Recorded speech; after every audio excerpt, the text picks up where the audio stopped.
Hey, good to see you guys again. This is me on another adventure. At the moment I'm in Kiev. This is Kiev Central Station. I'm about to get on a train. The journey's going to last about 6 hours, and it's going to take me to a city called Dnipro. It's a city I've never been to before, so join me on this journey where I discover a new city in the wonderful country of Ukraine. This is an Englishman in Dnipro. Enjoy the journey. Шановні пасажири, продовжується посадка.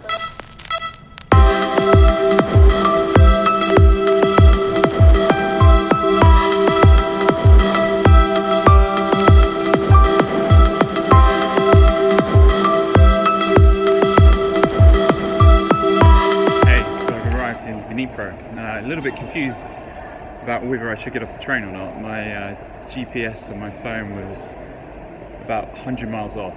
I'm not sure why that was, but just it basically proves you can't always rely on GPS. You suck, Mr. Phone. I'm going old school.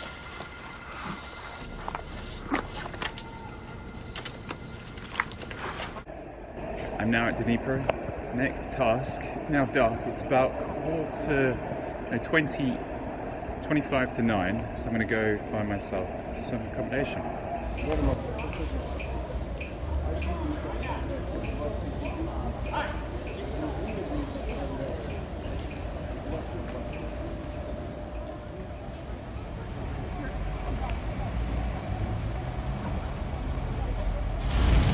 For me, it's enough.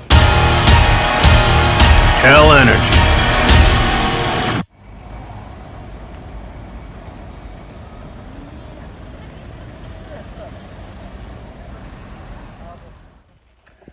So I made it to my apartment. A lot of navigating quite dark streets.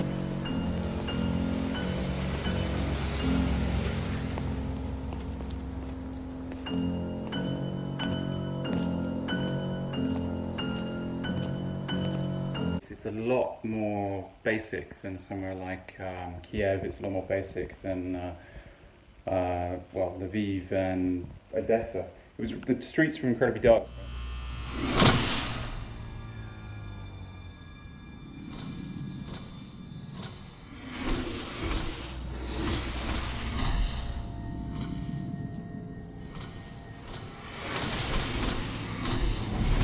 And I didn't really feel comfortable filming up. What's going to happen, I'll wake up in the morning and everything's going to look great. But this is a typical apartment. Hey, so look, they knew I was coming. I've got London bed sheets. It's all London, baby. And I'm super high. I don't know what this feature is. It's like some sort of weird water feature inside, but look, it's on the 24th floor.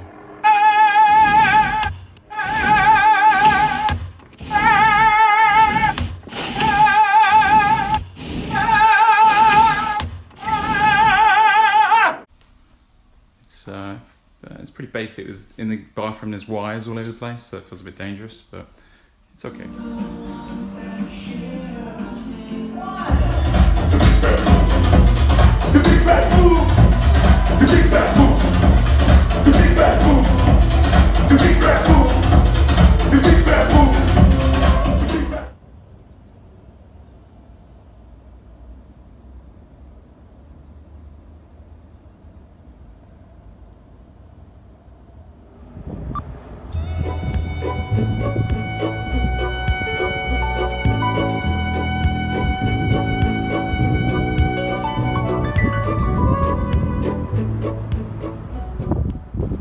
So that's where I stayed last night, up on the 24th floor, which I think is 2 floors from the top. Time to explore. Hey, so today is my first day in Dnipro.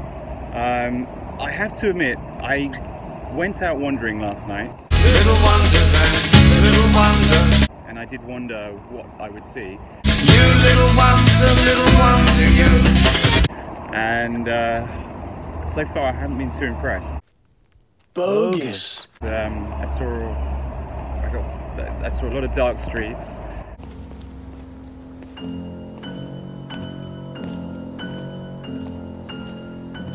saw most of the bars and pubs closed at around 10 o'clock, 11 o'clock.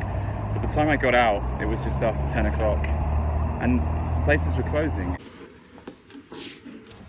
Sorry, we're closed. It was impossible to get some food. I eventually found a place called a small coffee shop where I was able to get a salad that I think had been sitting there all day. I'll have a small green salad. No dressing, no croutons, and a lemon wedge on the side. I have to admit, I'm very hungry now. This is the main Dnipro stadium. It's right next to where I'm living. I live just over there in the sort of, I think the tall building you can just see behind that building. I can see it from my balcony, the little rickety balcony that, to be honest, I refuse to stand upon because it's 240 feet up at least, because it's on the 24th floor, and the balcony is covered in rust and concrete that looks like it's about to fall away.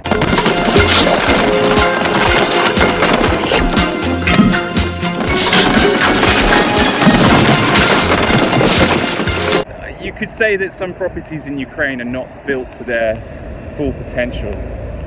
My property has wires all over the place, but it's cheap. It allows me to stay. It allows me to stay in Dnipro in privacy in a room that's costing me, I think, about £16 a night. Anyway, onwards.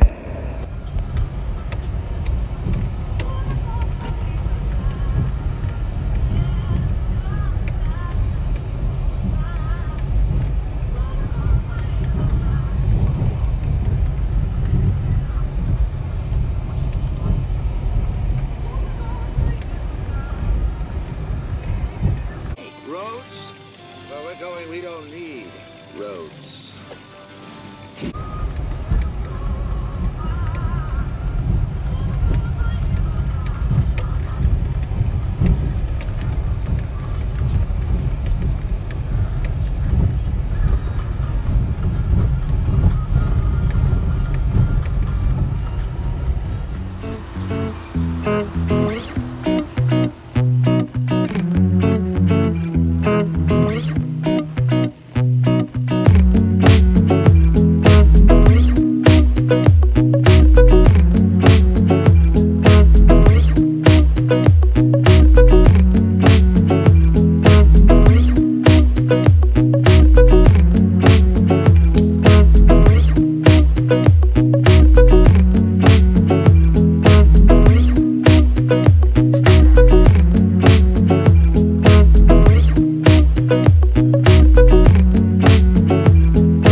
I came here because on TripAdvisor it said it was the Museum of Time Machines. Now I was expecting to see the DeLorean.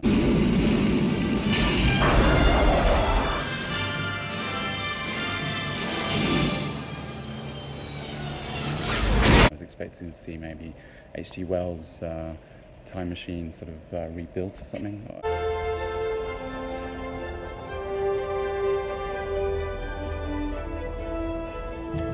At the same time, I think it's just basically a error in the name. It's kind of a museum, machines from time. I think I will try to change it on TripAdvisor. I've managed to edit quite a lot of things on TripAdvisor over the years, and I'm sure this one will be edited very soon.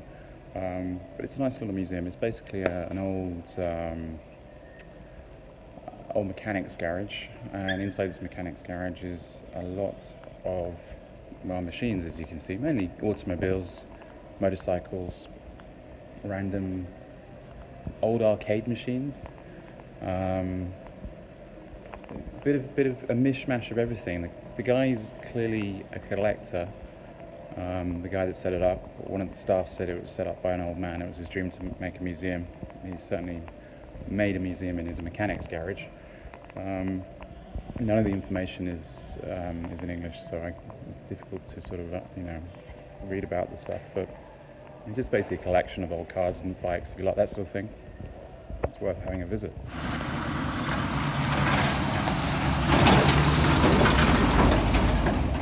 Just a prime example of how the roads are in Dnipro.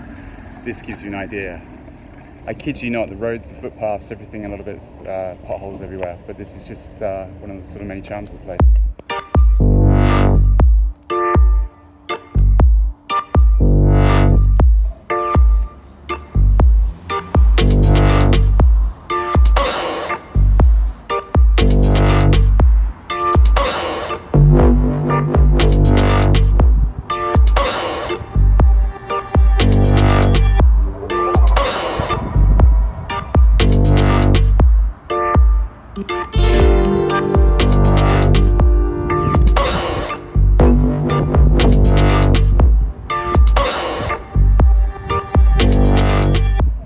Okay, I'll be honest, Dnipro so far is not the prettiest of cities, but this is the prettiest thing I've seen so far. Basically a war memorial sort of to celebrate, to remember the fallen in the Second World War. Great location in terms of, it must have been an amazing view up there from the top of the memorial, but it's not much to look at, to be honest. There's the Dnipro River behind me. The city is named Dnipro after the Dnipro or Dnipro River, the river that flows all the way from, well, pretty much Chernobyl, all the way down through to Kiev, and then southeast towards Dnipro, and then further out towards the Black Sea. And yeah, this is an incredibly industrial town. There's factories in the sort of distance. The mayor, or previous mayors of this town, clearly have no concept of town planning. So far it feels like a town that's been, town/city, that's sort of been left to rot. I, of course, want to be proven wrong, so hopefully as this video goes on I'm going to be proven wrong and I'm going to see some amazing things. But so far, bleak in the evenings and pretty bleak during the day. But let's go see some of the many sites TripAdvisor advises.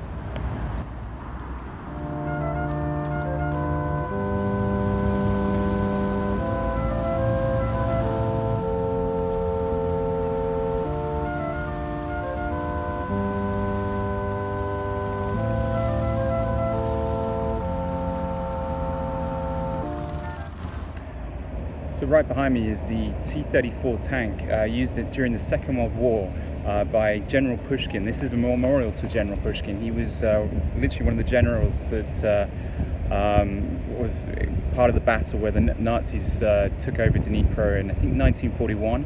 However, he was part of the regiment and part of the leading force that pushed the Nazis out for the eventual liberation in It happened in 1943, the battle, and then of course we all know the end of the war happened in 1945. I believe General Pushkin died in 1943, so this is just to sort of commemorate the fallen soldier. I also believe he was a significant writer of his time. Correct me if I'm wrong there, but he's well known to Russians and Ukrainians. To myself, I'm very unfamiliar with the man, except I see his name all over the place. Pushkin Square, Pushkin Street, Pushkin Avenue, which is the place I'm staying on at the moment. So this man has certainly left his mark on history, and what a beautiful monument. Although I'm surrounded by building work, so it's obviously going to change in time, because over here, a lot of building work going on. I think they're trying to spruce up the place, but this monument is certainly worth seeing.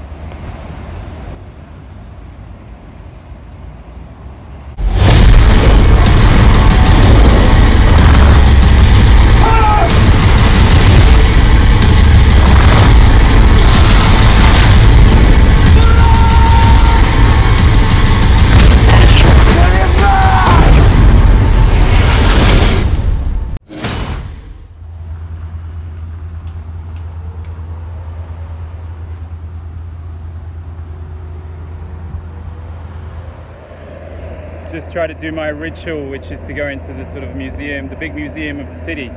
Sadly, it's closed. The door's open, but they're closed for renovation and cleaning, apparently.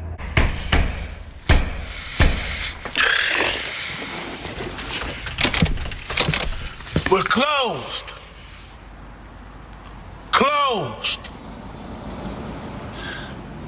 I asked them if they'd be open in the next few days. They were like, probably not. So sadly, you're going to have to visit this one instead.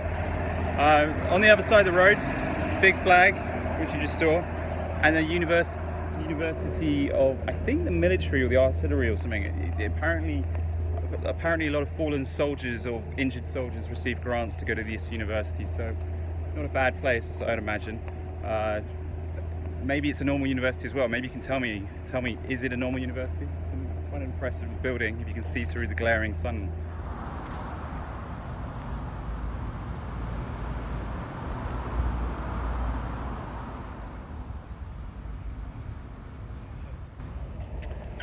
This is just to the side of the museum that's actually closed, but as you can see, random tanks, random cars, some I imagine were probably used in the current Ukrainian war.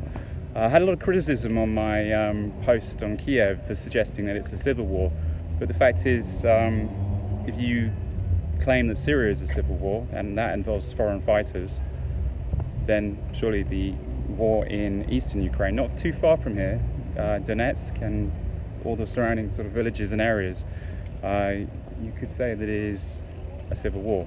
However, many Ukrainians and many globalists, those indoctrinated by the George Soros NGOs, will tell you it's not a civil war, it's just Russian aggression. And I'm not suggesting that it's not Russian aggression, but I'm also suggesting that there are some Ukrainian people fighting for the other side. That's what I'm saying.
As I sit in this incredibly uncomfortable chair, look at this chair. This is what I'm sitting in. It's a gun, a large piece of artillery, and I'm sat here in pretty much silence. I can hear some building construction work going off in the distance. It's sort of the wind sort of blowing through the trees, and it's quite still and sort of eerie around here. This is a sort of a museum piece. Outdoor museum piece, but also a bit of propaganda. You've got to realise that we're still at war, so there's propaganda on both sides. Now, I'm not disputing that this is entirely accurate. This is entirely accurate. You know, the signs that you just saw are the signs that were taken by the Russian supporting rebels. Some will say the Russians entirely, but the reality is many of them were Ukrainian people that just wanted to be part of Russia, and that is why it is a civil war. Yes, they were getting funding from Russia, yes, they're getting arms from Russia, but exactly that same thing was happening in Syria. The rebels were foreign fighters and on the large, and they were getting funding from outside sources such as the West. France, UK, USA were guilty in funding ISIS terrorists and trying to overthrow Assad. And just in the same way, Putin has been funding rebels trying to overthrow the Ukrainian government, which is pro-West at the moment. Certainly pro-EU, and it is down to the EU that caused the turmoil in the first place. If the EU hadn't been meddled, and George Soros's NGOs hadn't installed themselves in Ukraine, then the protests that you saw in Maidan wouldn't have happened. Those protests led to the ousting of the elected president, which at the time he was thought to be he was pro-Russian. He fled. He escaped to Russia. A new leader was installed, and because the new leader was installed, this is what kicked off the civil war in the east of Ukraine. And it's not far from here where it's all happened. If I head just on a small train journey to Donetsk, it would be very difficult for me to get there because I don't have the right documents. It's now, there's still flare-ups. There's a town that's less than 20 kilometers from Donetsk that still has flare-ups on a sort of weekly basis. This equipment that you see has come from the front lines. Most of it has been destroyed. People have lost their lives, all thanks to EU propaganda, George Soros NGOs, all meddling, causing things to fall apart, and this has a ripple effect. This has an effect that causes complete meltdowns and just, you know, toppling of countries. Yes, you can't deny that some people wanted this, that people wanted a new leader, but the domino effect has caused this civil war to take place in eastern Ukraine.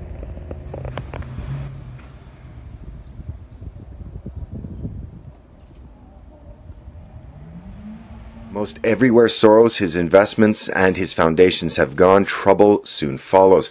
For all intents and purposes, he is a one-man Illuminati machine. His fingerprints are all over many of the most contentious issues, as well as on conflicts that have even gone hot, largely thanks to his meddling. He told CNN's Fareed Zakaria that he's responsible for establishing a foundation in the Ukraine that ultimately contributed to the overthrow of the country's elected leader, Viktor Yanukovych, and the installation of a junta handpicked by the State Department. This coup d'etat culminated in the War of Donbass that ended with over 9,000 killed on both sides and 22,000 wounded overall.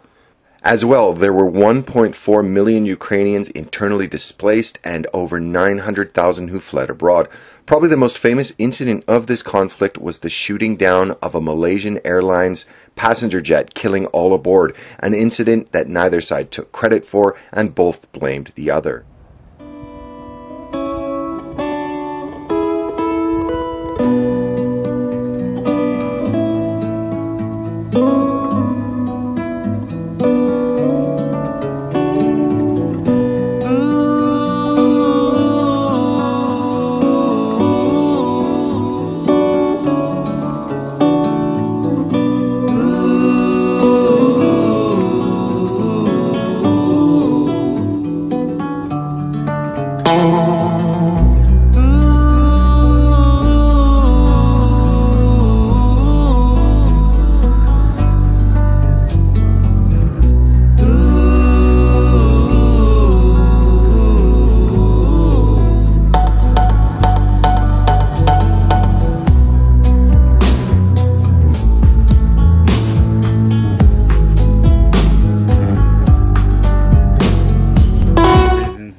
Too much attention to TripAdvisor.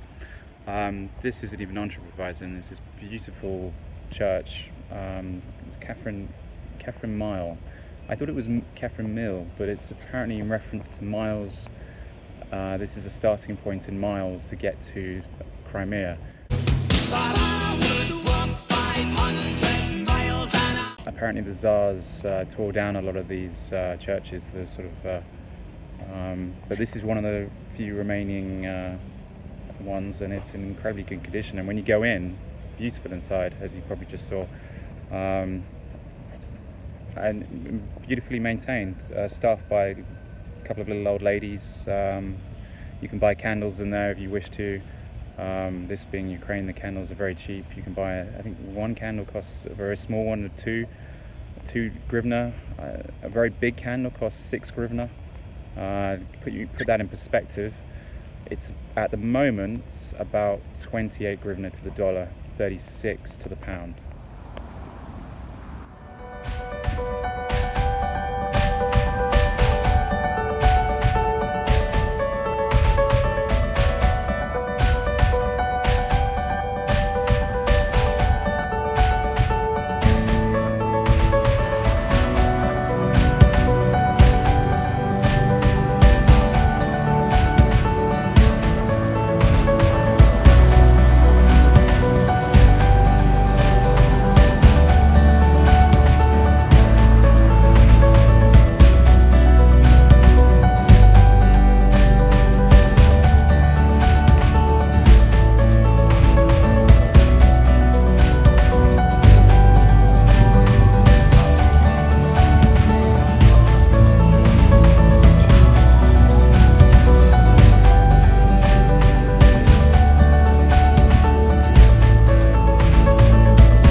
sort of higgledy-piggledy type sort of, you know, nature to this place. It's just sort of a random park here and there. There's no sort of real logic to the layout. Most cities, you sort of understand where the centre is. You understand that sometimes there's little zones. This one is just sort of, let's have a park there. Let's have these roads that sort of dissect the city really, really unfavourably here.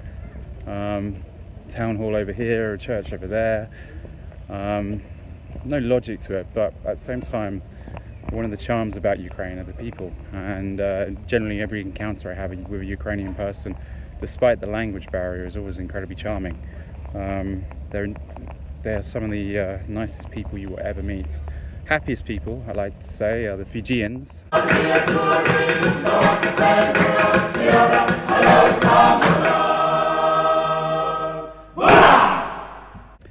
The Ukrainians have got a lot to do in terms of when it comes to smiling. They smile almost as much as I do, which isn't enough, I know.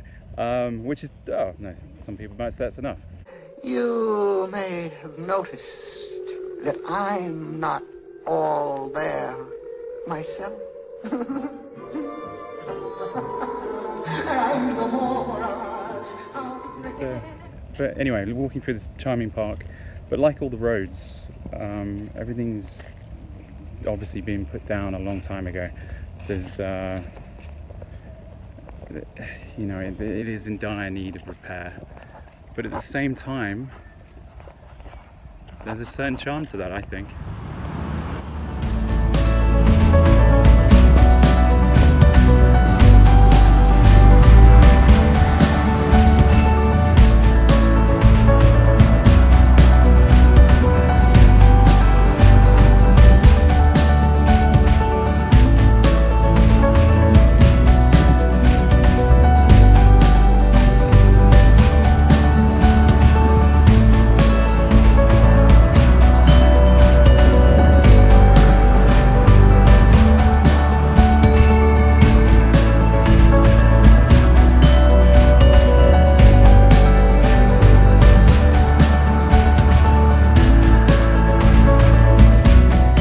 On this bridge that takes me over to an artificial island, I'm told, although it doesn't look too artificial to me. It looks like it was naturally made. But on this island there's a church, as you can see from behind me, and I think a few amusements. Beautiful ship there. I wouldn't feel out of place sailing that one.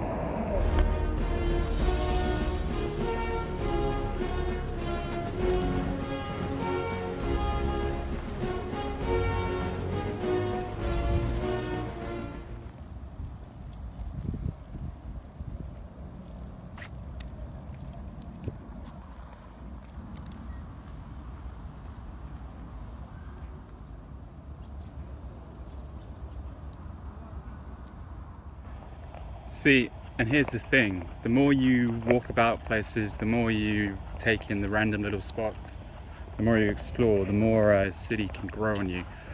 First impressions not so good, but honestly, literally hour by hour that I'm walking around, this place is growing on me.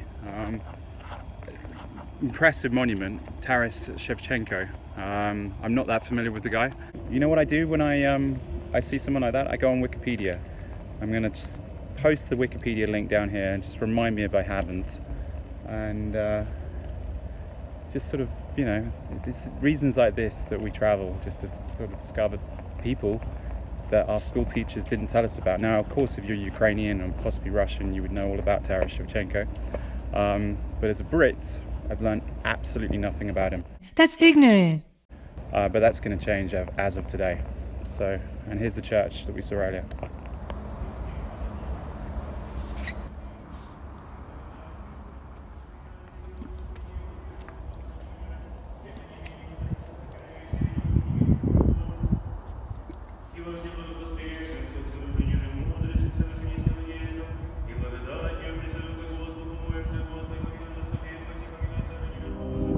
A cherry orchard by the house. Above the cherries beetles hum. The ploughmen plough the fertile ground, and girls sing songs as they pass by. It's evening time. Mother calls them home. A family sup by the house. A star shines in the evening chill. A daughter serves the evening meal. Time to give lessons. Mother tries, but can't. She blames the nightingale. It's getting dark, and by the house a mother lays her young to sleep. Beside them, she too falls asleep. All now went still, and just the young and the nightingale keep their vigil.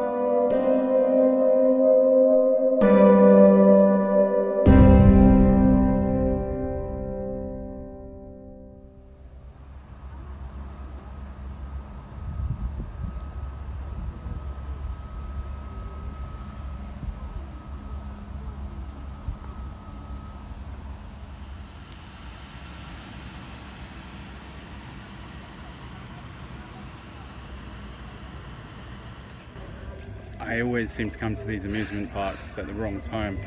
Rightly so, I'm probably not going to really sort of blend in with no kids.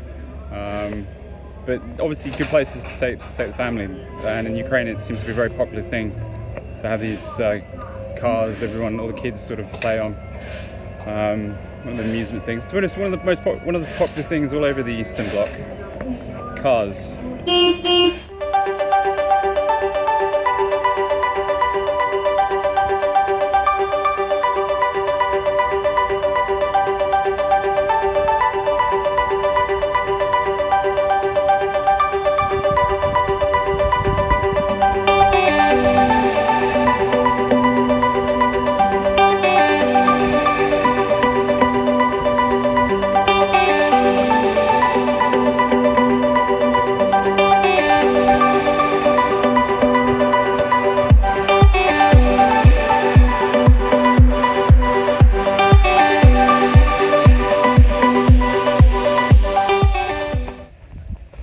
The beaches in Kiev are incredibly popular. There's a lot of people that visit them during the summer. If you head towards the Olmeka Beach Club, Ibiza Beach Club, all along the riverbanks, people pour off, obviously not just into the swimming pools around the river, but into the beaches and the water themselves. But there is a large contingent of people in Kiev and in Ukraine that simply won't go in the Dnipro River because many believe it to be polluted, many to believe it's potentially contaminated, because if you look upriver, Chernobyl is right at the top, right near the source. So potentially there is a little bit of spill-off from all of these things. However, it doesn't stop the beaches around Dnipro and this sort of island where there's entertainment to be incredibly beautiful. I still have yet to get into the Dnipro. Something tells me it's not as clean as people claim it to be, but it's certainly a beautiful beach, and the beaches are well maintained. I urge you, if you're in Dnipro and it's a warm summer's day like it is today, come check this out. It's beautiful.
fix the roads, but they can provide beanbags for people all along the river. Not just beanbags, little tables for people to sort of put their beanbags around. So people bring their wine, their beers, their food, you know, just to meet each other. It's a nice way to spend an evening, and along the riverbank it's actually very nice. This is clearly one of the sort of defining features of Dnipro, it's along the river.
Say hello from Dnipro.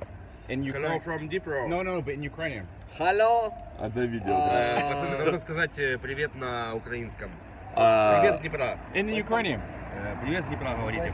Мы должны все вместе сказать привет с Днепра. Это как по-украинскому? Ну просто привет с Днепра просто. Давайте, 3-4. Привет с Днепра! There we go. From Dnipro. Hello. Здравствуйте. Реально.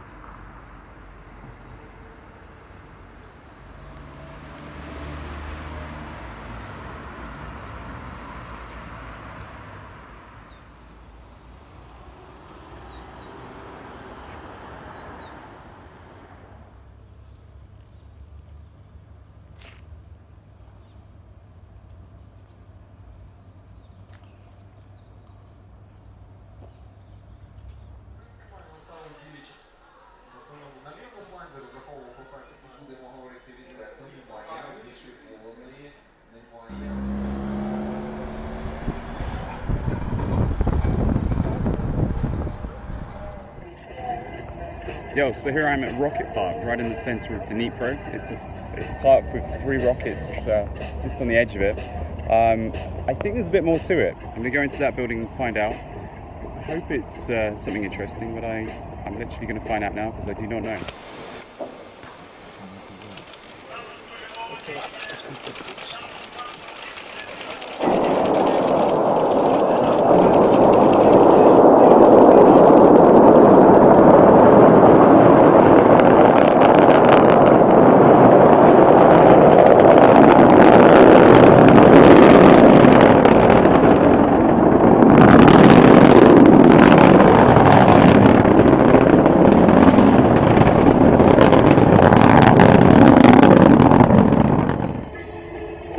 Sadly, despite the music playing in the background, the Rocket Park Museum, this is a museum, it's closed.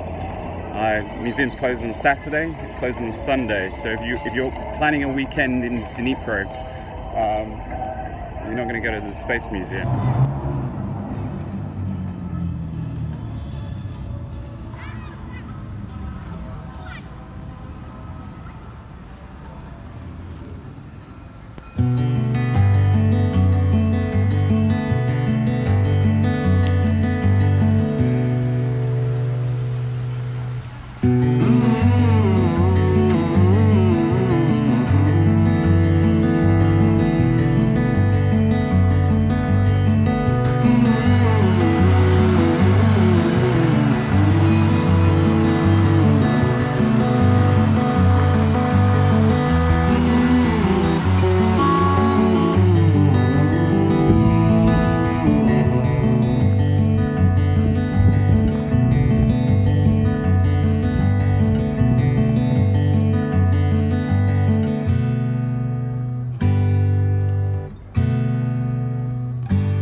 So right behind me, this sort of eyesore over here is Dnipro's first underground metro. This is apparently still in progress. It's been built, they've been attempting to build it for the last 40 years. Apparently work stopped on it 15 to 20 years ago. However, in the last 2 years, a Turkish company has taken over, and this is going to be their first line. Apparently it's going to open in the next couple of years.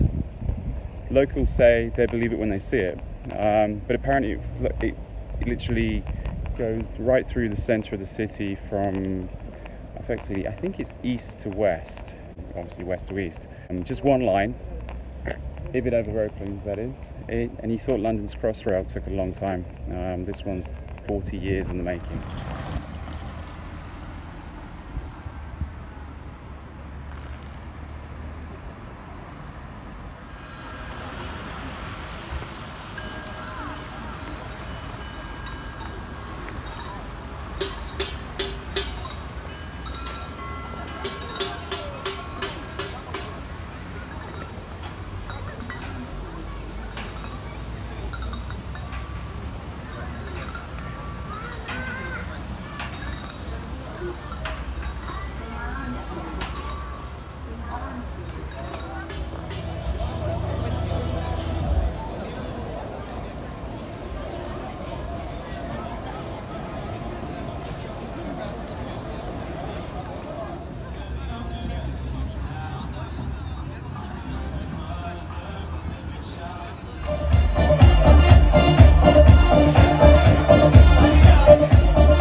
One of the hazards of industry is pollution. Dnipro is an incredibly industrial city. Much of its wealth comes from factories like this, but sadly the people pay for it in terms of health. Pollution drifts over the city on a daily basis, polluting the river, polluting the airwaves, and people just have to live with that, which is a shame. Hopefully we can move past this and onto something less polluting for future industry. Let our polluting powers combine! Super radiation! Deforestation! Man! Toxic! Hate! By your polluting powers combined, I am Captain Pollution!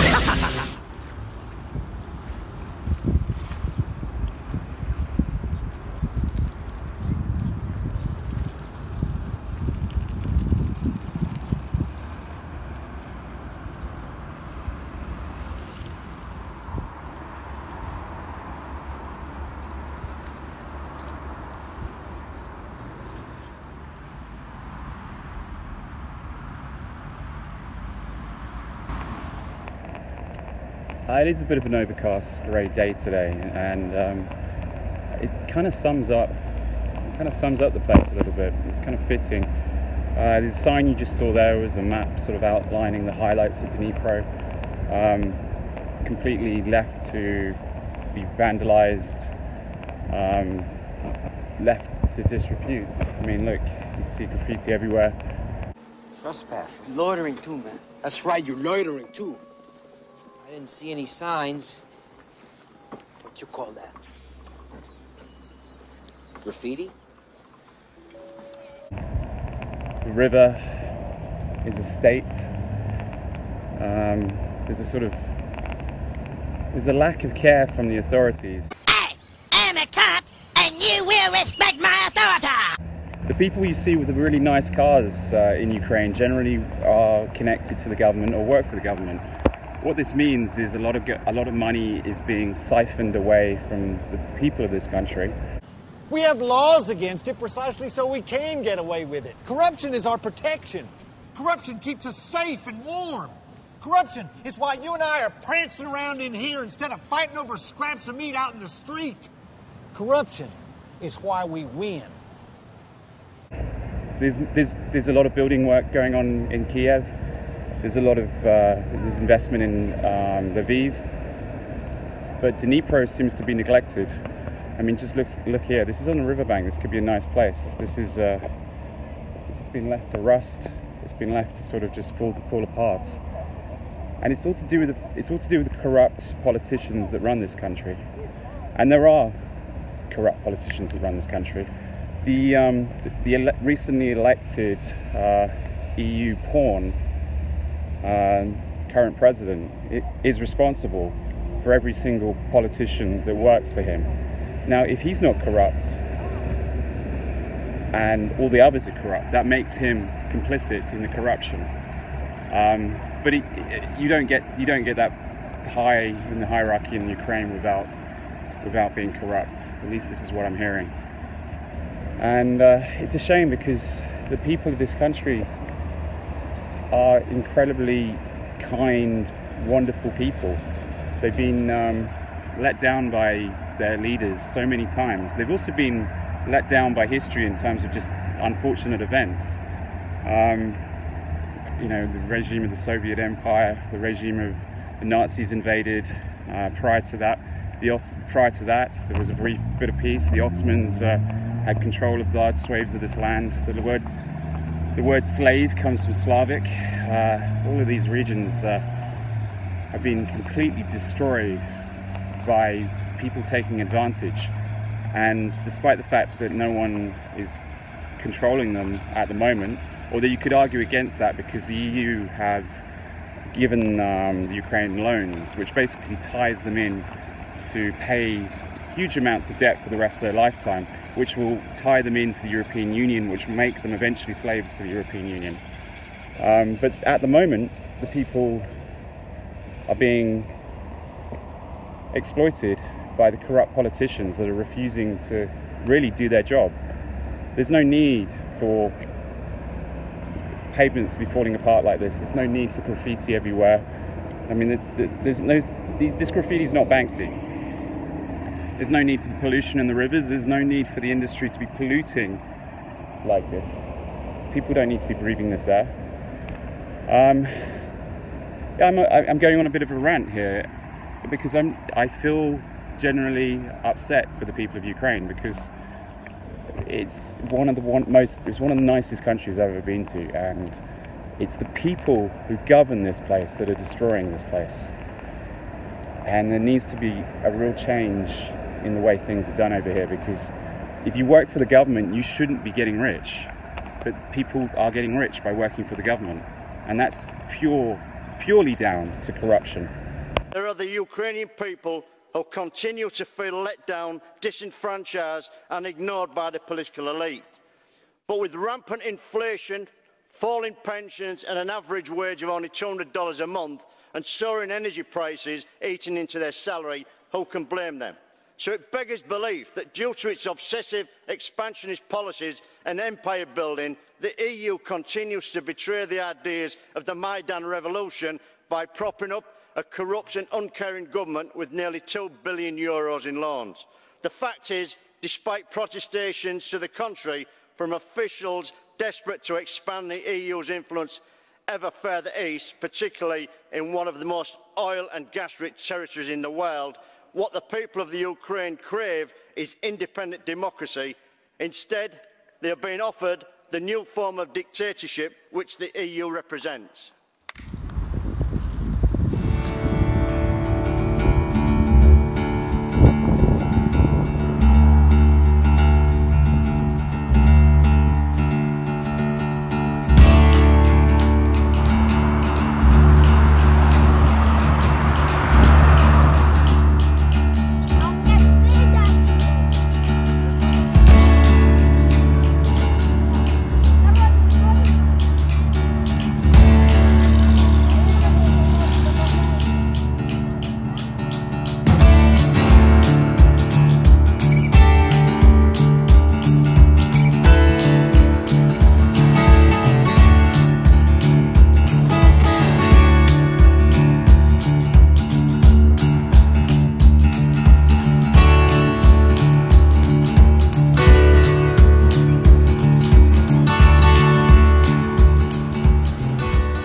Obviously, I mentioned earlier that the main sort of promenade area of Dnipro pretty much is along the river, especially in the summer.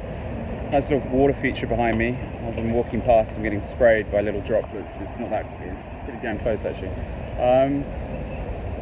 But I mean, there's little areas which are nice. I mean, you know, and the people are making the most of this place.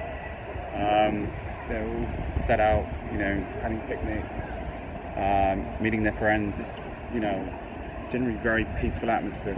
No sign of any sort of threatening behaviour, no sign of problems. I'm sure they do exist, but the reality is I've only met lovely people so far.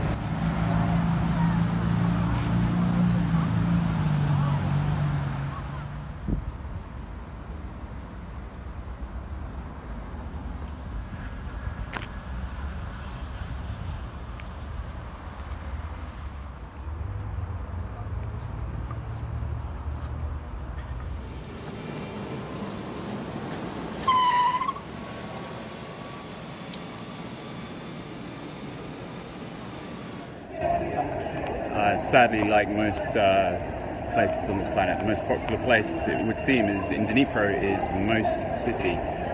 Standard mall. Not a mall, all right? The mall. Show some respect. In the centre of Dnipro. Parts of it still look like they're either being repaired or under construction. I'm not sure. Nothing too impressive, but according to Google Maps, this is where a lot of people like to hang out. You can see just the numbers of people who go here during the day. There's like a spike in people. It is pretty busy, but why spend your life shopping?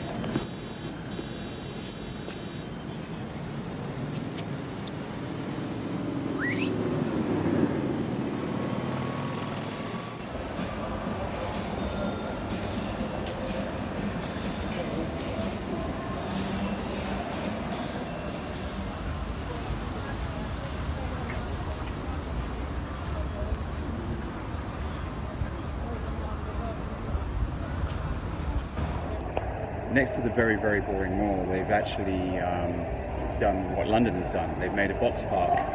I don't know if it's called box park, but it's basically a lot of shipping containers stacked on top of each other.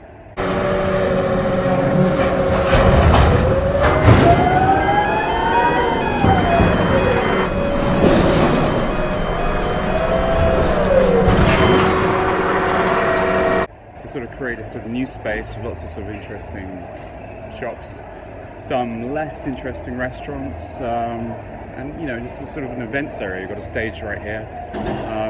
I'll be honest, I kind of wish I'd seen this on the Friday and the Saturday I was here. I completely missed this. The law of sword, really, isn't it? But no, it looks kind of nice.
There's a very strange thing about traffic lights in Dnipro. All the traffic lights make this sort of Twilight Zone music. I've been in a lot of countries in the world.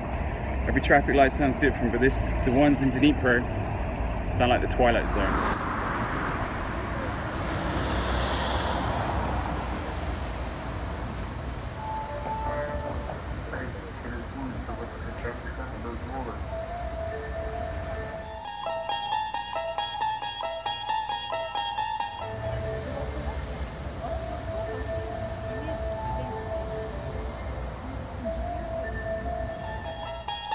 You unlock this door with the key of imagination. Beyond it is another dimension.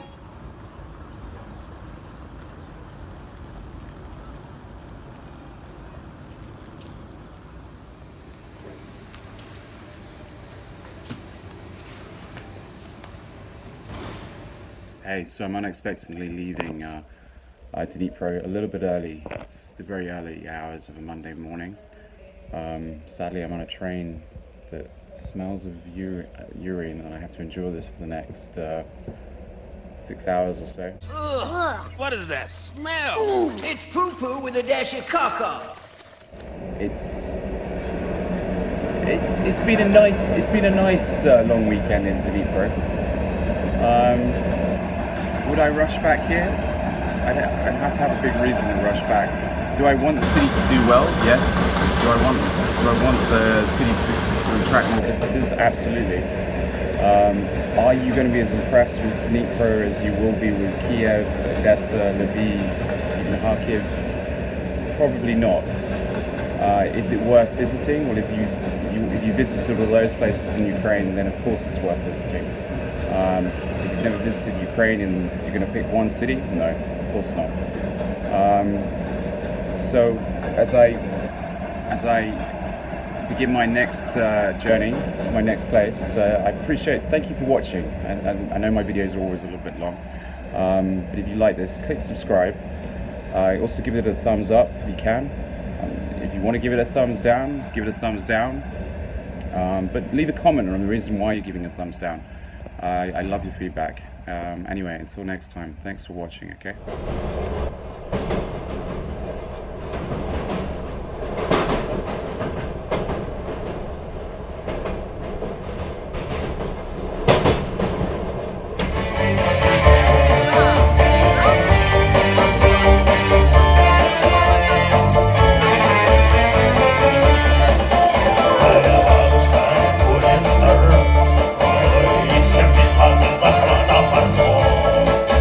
Papa.